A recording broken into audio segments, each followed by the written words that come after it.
Atlanta. The lights were back on at the world's busiest airport on Monday, but ticket counters were jammed with hundreds of passengers looking for a way out, after an intense electrical fire blacked the airport out for much of Sunday. Though the fire caused no injuries, it exposed flaws in a system whose temporary failure was felt by travelers around the globe. The fire at Hartsfield-Jackson Atlanta International Airport had not only knocked out the airport's primary power source, it also prevented the backup system from kicking in. The fire was so intense, so hot, that it caused a switching system, which switches to the backup, to malfunction, the mayor of Atlanta, Qasim Reed, said in a news conference. The fact that a key element of the backup system could be vulnerable to a fire that hobbled the main one was a problem that Mayor Reed said would probably be addressed.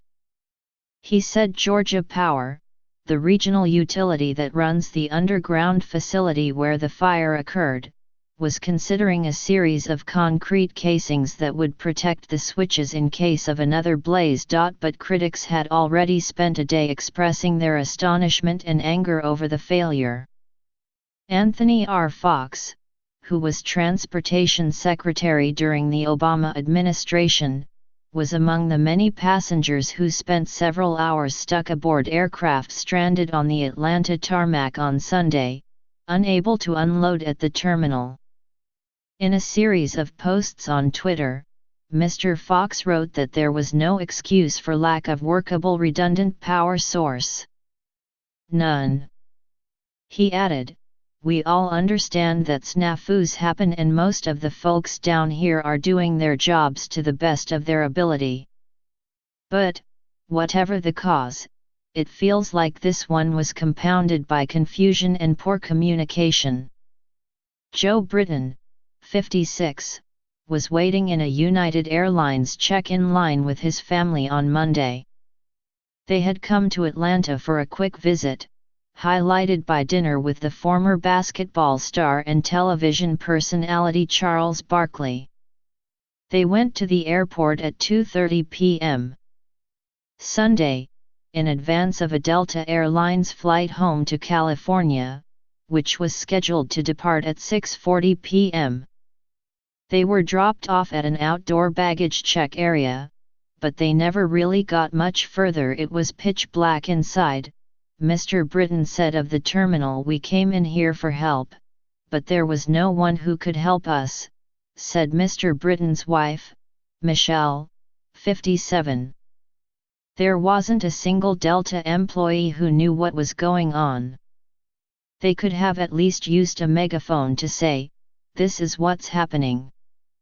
That sentiment was echoed by numerous airport patrons, who described an eerie and confusing scene after the power went out around 1 p.m.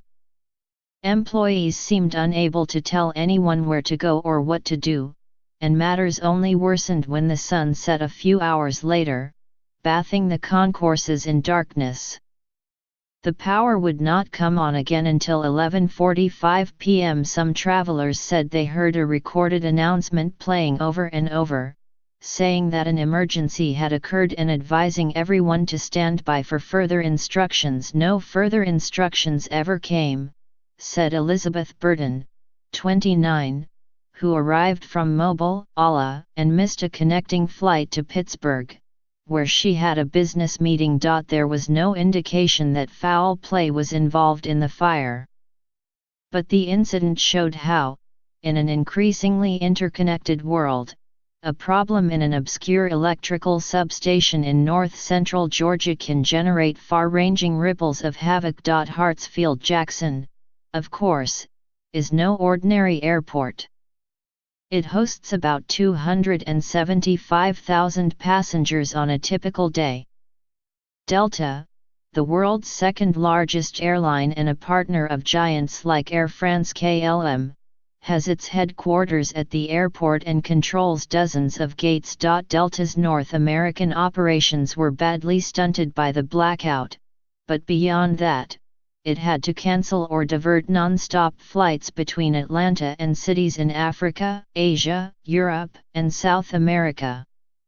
Even as the airline was wheezing back toward a normal schedule on Monday, it cancelled nearly 400 flights for the day.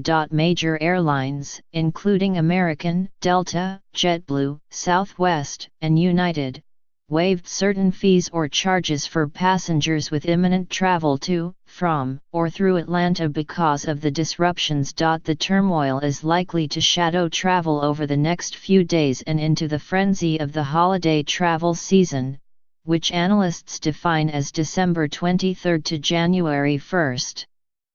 AAA predicted this month that about 6.4 million people will travel by air during the year-end travel rush, an increase of about 4% from last year. The scene at the airport Monday morning was crowded and stressful, even as airline employees passed out Krispy Kreme donuts and Chick-fil-A sandwiches.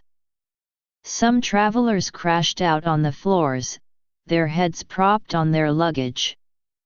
At one point, a Christmas caroling quartet decked out in Victorian garb serenaded a crowd, only to be met by one of those solitary claps that can feel more devastating than crickets. The airport is owned by the city government, and has extended the historic reputation of Atlanta, a city founded in the 1830s as a railroad hub, as a city that cashes in on transportation.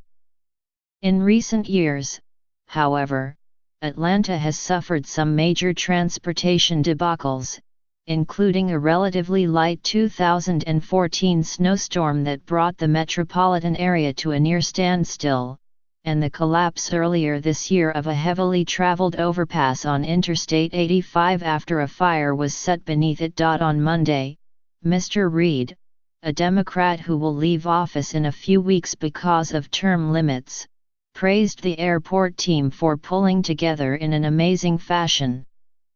But he also said that the airport needs better emergency lighting, and could have done a better job at communicating with travelers and really addressing the anxiety that people were feeling.